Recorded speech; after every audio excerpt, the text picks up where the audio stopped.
Hello and welcome to the Door to Door YouTube channel. Today I want to give you my 10 tips for diagnosing a garage door opener. If your garage door is giving you an issue, here's 10 things you can kind of take a look at to kind of self-diagnose the problem, if you will.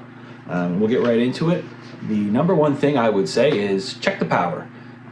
Chances are if you're having an issue with your garage door opener, it'll have some sort of power going to it. It'll light up, click, blink, do something. If it's doing nothing, then check the outlet. Try plugging it into a different outlet or plugging something into that outlet just to confirm that the outlet is live and giving power. That way you'll learn if it's a garage door issue or if it's an electrical issue. So that'd be my number one thing to check. Does the opener have power? If it does have power, then move on to the second one. Is it the safety sensors? So the little boxes on either sides of the tracks, about 6 inches off the ground, sends a light beam across. If for any reason that light beam gets broken or those sensors get kicked, bumped, or misaligned, then the door is going to give you an issue closing. So if your door opens fine but doesn't want to close, you'll hear a clicking noise and it might judder a little bit but just won't close but opens fine. Then check the safety sensors. One other way to check the safety sensors is if you hold your hand on the wired-in wall button that's inside the garage, usually near the walk-in door. That is a way of overriding the safety sensors. So if you hold that button until the door closes completely, that kind of gives you an inkling that it is something with those sensors that will then allow the door to close. So always check those. Like I said, make sure they're cleaned, not blocked, cobwebs, things like that. Really easy to knock into with garbage cans if you keep your garbage cans in the garage. So that's something we always ask people to look for because it could be as simple as just adjusting that little box so it's facing the other one 100%, and then you really don't need a service call, you don't need us, you can probably fix it out yourself. Next one I would say is gears. So these motors, most of them have some Teflon gears that over time can strip out. Usually you don't see this until the garage is 15, 20-year-old garage door openers. At that point you could see the gears start to go, and basically you'll see you'll go to hit the button, motor will start turning, you'll hear humming, nothing moves.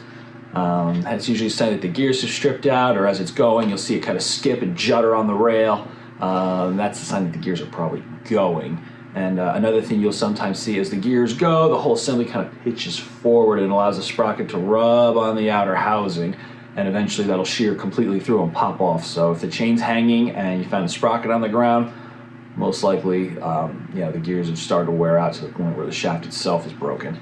So that's another thing to look out for, and a very common thing we'll get with these openers when they start reaching the end of their life. Like I said, you push the button, the motor starts spinning but nothing moves. Most likely the gears went in the machine.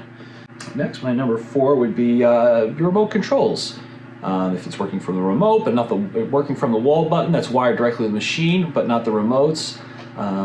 Check to make sure that the batteries are working. They could have gotten somehow deprogrammed. Every now and then something funny happens where they just need to be reprogrammed, which is when you kind of use that learn button to reprogram the remote or keypad or any other device that you use to operate the door. So just to make sure they have batteries, something simple, keypads too. If you don't see the keypad lighting up, or you only get a couple of presses and the light goes out, could need most of them have just a 9-volt battery in them. So that's always something to check if you're having issues with your remotes and keypads, but from the wall button, everything seems to work fine. Next would be LED bulbs. So it has been found out that some LED light bulbs, if they're not well insulated on the bottom, actually emit a small radio frequency that can confuse the machine and kind of interfere with the signals where you have weird issues. The remotes don't want to work, keypads don't want to work. Usually it's going to be a distance issue, so the remote won't work unless you're like right up on the machine, right below it, which is inconvenient. It should work from most likely the end of the driveway or a decent distance away. You should still be able to open and close the door with the remote. So if for any reason you don't have distance or anything like that, or it's just acting funny, check to see if those LED bulbs are in there and causing an issue. Just take them out. As soon as you take them out, the machine should run perfectly normal if that's the issue. And if that's the case, try to find some incandescents. I know they're a little harder to find, but I have found the A19 EcoSmarts from Depot with a nice plastic base. Seems to work okay with most modern openers. I haven't had an issue with them if you can't find the regular incandescent or the little corkscrew compact fluorescents. So that'd be my number 5. Check the LED bulbs. Number 6, travel limits. So the opener has limits that tell it where to start and stop, and also force limits that tell you how hard and how soft to push the door. These can get kind of messed up or over time need a little alignment. The older ones, just a flathead screwdriver to adjust, where the newer ones it's all electronic, so you got to ask the machine to kind of reset the limits. And I have videos on how to do that. If you look back on some of the older videos on the channel, how to reset the opener limits, especially the new Step Saver limits from LiftMaster and Chamberlain. That a little tricky, but that can be an issue. If the limits aren't set right, you might have the door not closing all the way, or the door tries to close too far, pushes it to the floor. That triggers the force reverse, comes back up. Or, it's just, like I said, with these newer electronic limits, it's almost like your Wi-Fi router. You almost need to unplug it, plug it back in, reset the limits sometimes for who knows why. Usually a power surge or power failure, a quick flicker of the power might cause it to forget its limits. So that's an easy thing to try, especially on the newer openers, just resetting all the limits if it's giving you an issue. Again, kind of goes into that last one with the limits. This would be your force adjustment. So your travel limits that tell it where to start and stop. Force is going to be how hard and how light to push and pull. So if those get a little out of whack, the opener might think something's in the way, which is why it's stopping midway, either up or down, or reverse. You're giving you a hard time trying to close it or open it. It could just need some adjustment at the limits. Like I said, the older ones, you just can kind of use a flathead screwdriver to add a little bit more force to it. Or the newer models, electronically, you would just ask the machine to reset the limits. You push most modern Chamberlains, you can double tap the yellow button, or the newer Step Savers, you actually unfortunately have to go through the full limit process, full process of setting the travel limits, and then the second part of setting that is the force. So unfortunately, on the new ones, you got to go through the whole process. Where the old ones, you can actually double tap the learn button and run the machine to reset the limits. All right, and then my number 8 is the wall button. So check the wall button. A bad wall button can cause kind of a few random issues. The wall button is usually hardwired into the machine, so if the wall button's bad, or sometimes we'll see if the wire from the button to the machine is actually damaged, you can see weird things happening. Ghosting's very common, which we call ghosting when the door opens up by itself. So your door, you close the door, it's randomly open one day. Good chance it could actually be a bad wall button, or just any kind of strange issues, just because, like I said, being directly hardwired, it's can send a signal when you don't want it to, or something like that if it's gone bad, and cause the door to operate funny, or it just doesn't operate at all from the wall button. One easy way to check this, if you're having some weird issues and think the wall button could be the problem, just unplug it directly from the machine, and give it a day or two, see if the issues continue.